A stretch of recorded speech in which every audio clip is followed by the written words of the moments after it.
হ্যাঁ বান্ধবী, আরে আর বলিস না, আমার বাসায় কি যে একটা সমস্যা সৃষ্টি হয়েছে কোনোভাবে বুঝতেই পারছি না।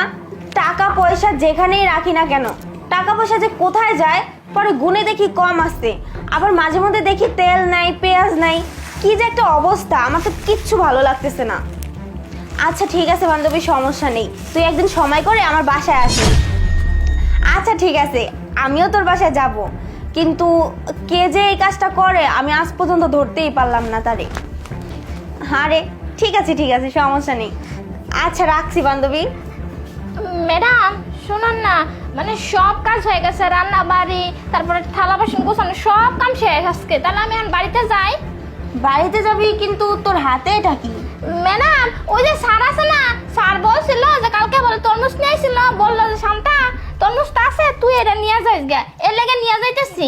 তরমুজ নিয়ে যাবি? কালকে তোর স্যার তরমুজ নিয়ে আসছে, কিন্তু আমি তো জানি না যে এটা তোকে নিয়ে যেতে বললো, এটা তো বাসার জন্য এনেছে, আমরা সবাই মিলেমিশে এটা খাবো, কিন্তু তুই নিয়ে যাচ্ছিস, ব্যাপারটা জানি কেমন লাগতেছে না।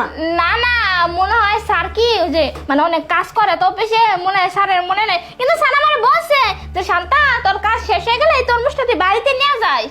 না, এটা তো আমি মেনে নিতে পারছি না। তোর স্যার তো কখনো আমার অনুমতি ছাড়া তোকে এই কথা বলবে না, আর যদি কখনো কাউকে কোনো জিনিস দিতে হয় তাহলে আমার অনুমতি নেয় অন্তত।